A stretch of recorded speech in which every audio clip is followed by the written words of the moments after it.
स्मरण की सांझ और इसमें उपस्थित डॉक्टर प्रोफेसर सतीश कुमार राय, कवि कथाकार समीक्षक भाई रामेश्वर द्विवेदी जी और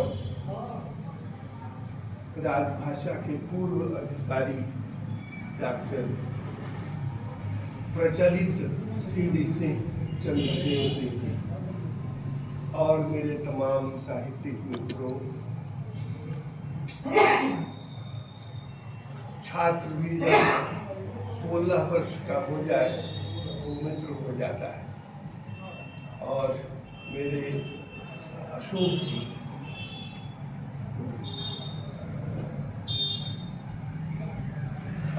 जी, और रेवती रमन जी के, अशोक जी और भाई सतीश जी को जानते हैं कि ये उनका दस्तावेजी जन्मदिन है। 16 फरवरी मेरे मित्र रेवती रमन का दस्तावेजी जन्मदिन है, तो फेसबुक पर चलना चाहिए। और मैं उनके शिष्य रवि को कह रहा हूँ कि अब जन्मदिन मने तो जो उनका असली जन्मदिन है, जो बड़ा जमदूतिया, हाँ, वो कहते थे कि यम को जिस दिन पूजते हैं ना लोग, मैं उसी दिन जन्मा हूँ। तो एक तरह से लेकिन यम ने मित्रता नहीं निभाई, वो किसी से नहीं निभाता है, मुझसे भी नहीं निभाएगा। क्या बात है। तो उसने अपने मित्र को और हम सब के असली मित्र को वो असमय ले गया। सच पूछिए तो उनका लेखक जब खुल रहा था, जब वो गहरे उतर रहा था, जहाँ से उसे मोती मिल रहा था, बस दो चार मोती ही तो चुने थे उस गोताखोर आलोचक ने कि यम ने उन्हें उठा लिया। क्योंकि रेवती रमन जी मेरे सहपाठी तो रहे ही, हम साथ साथ पढ़े, वे मेरे सृजन सहयात्री भी रहे। और तब से जब से लोग सृजन का मनोहर पोथी खरीद के पढ़ता है, हम दोनों ने एक ही किताब पढ़ी बार बार, पहला पन्ना वो तो दूसरा मैं। उन्हें आ वाला ज्यादा पसंद आ गया तो उन्होंने आलोचना चुन ली, मुझे क वाला पसंद आया तो मैंने कविता चुनी। मैं नहीं जानता था कि क के पहले हिंदी वर्णमाला में आ है, तो जाहिर है कि वे आ हो गए, मैं क ही रह गया। तो वे मेरे मित्र हैं और मैं संस्मरणों में नहीं जाऊंगा, क्योंकि संस्मरणों में ही तो हूँ।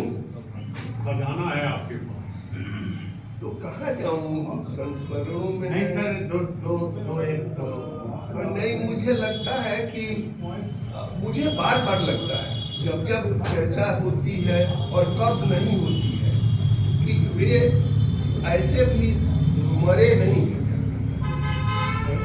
रेवती रमन की भौतिक काया चली गई है, रेवती रमन की जो यशः काया है न वो मरी है और न वो अब मरेगी, क्योंकि उसने आलोचना के इतिहास में अपना नाम दर्ज करा लिया। हमने कोई गीत कभी लिखा था जो उन्हें बहुत पसंद था, मेरे कई गीत भी एकांत में गाते थे, जिसमें एक दूसरे गीत की एक बंद था उस गीत का कि बारिशों में मेघ संचित और खुशबुओं में फूल बिंबित। बारिशों में मेघ संचित, लगता है तो खर्च हो रहा है। जब बारिश होती है तो लगता है तो खर्च हो रहा है, लेकिन नहीं, वो संचित हो रहा है। और खुशबुओं में फूल बिंबित, खुशबू छोड़ के जब फूल झड़ रहा होता है तो वो बन रहा होता है अपनी खुशबू में, फूल तभी बन रहा होता है। तो बारिशों में मेघ संचित, खुशबुओं में फूल बिंबित, अशेष कुछ बचता नहीं, धन धाम यौवन कनक तन, सिर्फ सुधियों का महकता मौन। क्या बात, क्या तो ये जो सुधियां छोड़ी हैं उन्होंने अपने आत्मीय जनों के लिए, अपने पाठकों के लिए, अपने साहित्यिक मित्रों के लिए, अपने संपादकों के लिए, अपने शिष्यों के लिए, ये सुधियों का अनंत सिलसिला है, इसकी महक जारी है।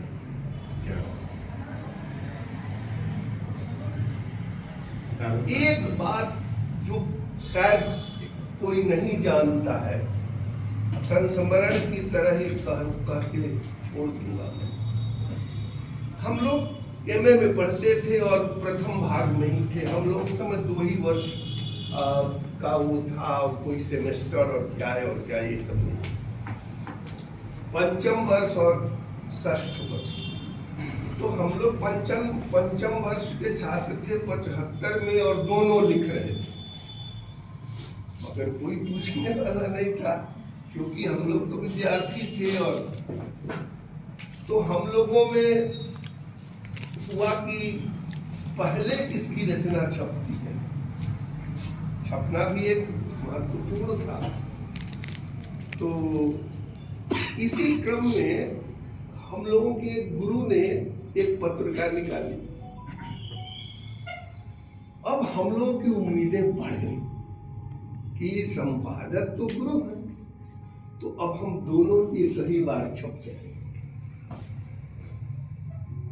रेवती रमन जी कविताओं से आलोचना में आए, इसीलिए वे आलोचक हो तो गए, मगर जो कहा रामेश्वर जी ने कि कई बार उपन्यास पढ़ने का स्वाद मिलता है, और भाषा जो अलग से रेखांकित किया, रेवती रमन की आलोचकीय भाषा अलग से रेखांकित की गई, उसके पीछे उनका कवि है।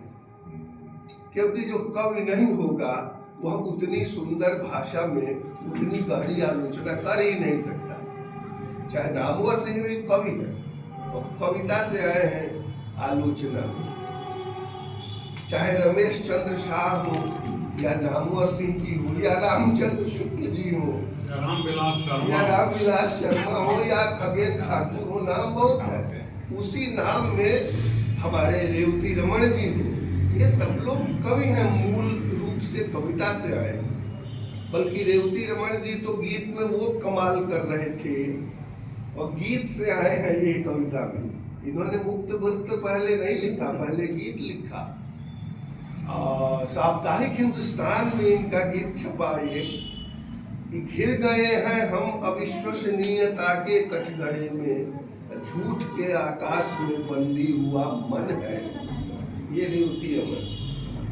फिर उनके भीतर का जो व्यंग्यकार था, उसने एक गीत लिखा जिसका मुखड़ा था, जो कई वक्ताओं पर अलग अलग गोष्ठियों में हम लोग कह के हंस लेते हैं बगल में मित्र को, कि इस तरह बोले कि जैसे कुछ नहीं बोले। ये गीत है रेवती रमन का, कि इस तरह बोले कि जैसे कुछ नहीं बोले। तो एक संस्मरण, तो पत्रिका निकल रही थी, हम दोनों खिल गए, और हम लोग अक्सर मिलते थे। काम क्या था? पढ़ाना था। उस समय तो पढ़ाना भी नहीं था, पढ़ ही रहे थे, कभी कचरी की दुकान में, और यही पता लगाने में कि सबसे अच्छी कचरी मुजफ्फरपुर में कहाँ है। आज जो खोजने जाए तो कचरा जाएंगे, लेकिन उस समय मुजफ्फरपुर में कभी कभार कोई फिएट गाड़ी मिल जाए तो हम लोग बहुत आराम से खड़े होकर देखते थे कार जा रही। जब हम लोग शहर में आए थे 69, तो वो हम लोग खुश हो गए कि हम दोनों छप जाएंगे एक ही बार। और भाई ने तो बड़ा बढ़िया नाम दिया हम लोगों को, लेकिन 2 गुरुओं ने हम लोगों को नाम दिया। एक जो सचमुच गुरु थे, जैसा एक लड़के ने नहीं, एक लड़की ने, वो क्या नाम है उसका, हाँ, वो उसने कहा कि वो पढ़ाते पढ़ाते लगता था कि सो गए क्या, अरे तो सो जाएंगे तो बोलेंगे कैसे। हाँ, अगर वो सो गए तो बोलते कैसे थे, ये सो नींद में बड़बड़ाते थे कि पढ़ाते थे। इसलिए तो एक हम लोग के गुरु थे, वो आते थे, उनका बहुत बड़ा बैग था, चेन नहीं थी उसमें, तो सब किताब उताब उसी में से झांकती थी, धोती कुर्ता बंडी, बाल कभी नहीं झाड़ना, श्वेत केशी थे वे, और जितने श्वेत केश थे उससे ज्यादा गोरे बुद्ध थे। डॉक्टर राम स्वास्थ्य चौहान अभिनव, वो आते थे, अपना बैग पहले पटकते थे जैसे बहुत रंज हो, तो हम लोग ऐसे ही सिहार के बैठे हुए, उसके बाद दोनों पांव टेबल पर और पढ़ाते थे हम लोगों को हिंदी साहित्य का इतिहास, आंख बंद कर लेंगे और कबीर पर बोल रहे हैं। पान को खाते थे? नहीं, पान भी खाते थे। तो हम दोनों का नाम उन्होंने दिया था कि ये मिश्र बंधु में कोई है, सवाल पूछते थे वे आंख बंद कर, कोई नहीं बोला। मिश्र बंधु में कोई नहीं आया है, तो जो मिश्र बंधु दोनों आते ही थे पढ़ने, दूसरा कोई उपाय था नहीं पढ़ने का, क्लास ही था। तो कोई उधर हम बोले कि कहा कि कोई एक खड़ा हो गया, तो किसी तीसरे ने कहा कि एक मिश्र बंधु खड़े हैं सर। अच्छा, इतना भारी सवाल पूछे कि मिश्र बंधु तो उसी में मिश्री हो गए। लेकिन हम लोग किसी तरह बने बोलते थे, जवाब देते थे। और एक दूसरे नए गुरु थे हम लोगों के, जैसे रेवती रमन जी कई लोगों के नए गुरु थे, जिसमें सतीश बाबू के भी वो नए गुरु थे, क्योंकि गुरु लोगों का गुरु होना बड़ा मुश्किल है। सतीश भाई सारा एकदम टॉपर है, ऑनर्स में, पीजी में स्वर्ण पदक धारी हैं, और ये कहते हैं कि मैं ये हूँ, मैं वो हूँ, मैं वो हूँ। ये तो विनम्रता है, ये जन्मजात मेधावी। तो अगर गुरु मान ले रहे हैं हम जैसे लोगों को, तो ये इनका बड़प्पन है भाई। तो वो कहते थे मिश्र बंधु, और दूसरे जो नए गुरु आए थे वो हम लोगों को जो नाम देते थे, आप सब समझ लीजिएगा। वो कहते थे कि ये दोनों जो है ना, अच्छा वे भी सृजन करते थे कि मैं बहुत कवि हूँ, मैं गीतकार हूँ, मैं गद्य भी लिखता हूँ, कहानियाँ भी लिखता हूँ। तो हम लोग का नाम दिया कि आ गए लक्ष्मी प्यारे। अब वो लक्ष्मीकांत प्यारे लाल उनको दिखता था। तो हम दोनों ने वहाँ प्रयास किया कि हम लोग की रचना छप जाए। 75 पत्रिका का नाम भी नहीं बोल रहा हूँ क्योंकि उससे पहचान हो जाएगी। हम लोग जान गए। आप क्यों नहीं जानोगे? हम नहीं जानते। आपको तो मैंने पहले ही कहा कि आप अलग नहीं हैं। आप तो जासूस हैं। आप अलग तो नहीं। रश्मि रेखा की 2 कविताएं चुन ली, ध्रुव गुप्त की एक कहानी चुन ली, जो यहाँ डीएसपी थे और डीआईजी होकर रिटायर थे और बड़े लेखक हैं मेरे ध्रुव गुप्त जी। तो उनकी एक कहानी चुन ली, और दूसरे लोग थे बाहर के। रेवती रमन जी को उन्होंने, मुझे याद है, मेरे सामने कहा ट्रेन में, जब हम लोग पटना जा रहे थे किसी साहित्यिक कार्यक्रम में, तो रेवती रमन जी ने उनकी बड़ी सेवा की और पूछा कि सर मेरी कविता का क्या हुआ?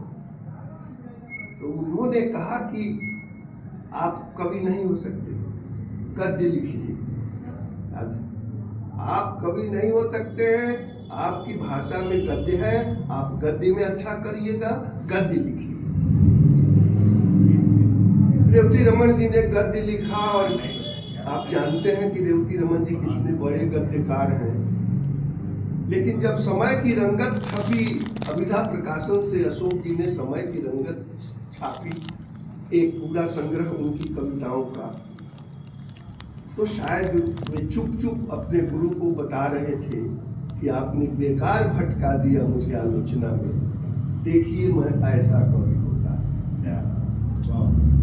तो मैं जानता हूँ कि रेवती रमन अगर आलोचना में न होते, अगर वे हिंदी कविता में होते पूरी तरह, तो वे अपने समय के अत्यंत ही गंभीर, संजीदा और विचारणीय कवि हो जाते। इसीलिए उनकी आलोचना अच्छी, क्योंकि वहां कविता है।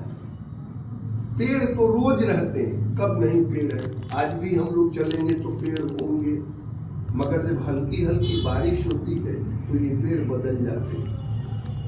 ये पेड़ पेड़ नहीं रहते, इनकी डालियां डालियां नहीं रहती। तो आलोचना तो हर कोई लिख सकता है। नामवर जी ही क्यों? क्योंकि वे आलोचना में कविता लिखते हैं। नामवर जी आलोचना में कविता लिखते हैं। रामविलास जी से यह काम नहीं हो पाता।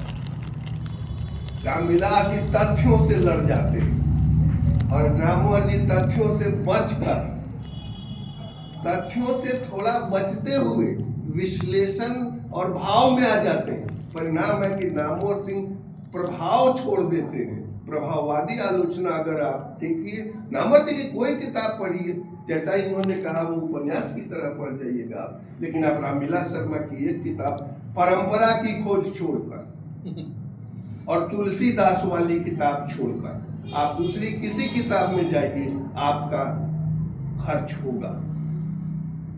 फिर उसी तरह के प्यारे आलोचक हैं, नाम लिया डॉक्टर सतीश जी ने, विश्वनाथ त्रिपाठी, दिल्ली वाले। किसी ने अगर नहीं पढ़ी हो आप लोगों में, तो उनकी एक इतनी पतली किताब है तुलसीदास।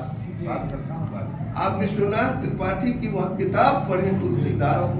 जो लोग लोकवादी तुलसीदास, जो लोग वाम करते हैं, कोई वामवादी आलोचक हैं, लेकिन तुलसीदास, लोकवादी तुलसीदास जैसी श्रेष्ठ किताब एक वामवादी कलम से ही निकलती। तो रेवती बाबू रजिस्टर्ड कम्युनिस्ट लेखक नहीं थे, पंजीकृत वामपंथी नहीं थे। और इस हनुमान जी की चर्चा हमारे भाई ने की, उस हनुमान जी को बिना प्रणाम किए निकलते ही नहीं थे किसी गली से। वो किसी गली से नहीं निकलते थे। अगर कुछ वामपंथी मित्र हम लोगों के साथ चलते रहते थे तो रेवती रमन जी के प्रणाम करने का तरीका था ताकि वे हैं, लेकिन याद ही आएंगे और यादें ही रहती हैं और कुछ रहने वाला नहीं है। एक दिन हम भी याद आएंगे अगर आप याद करेंगे।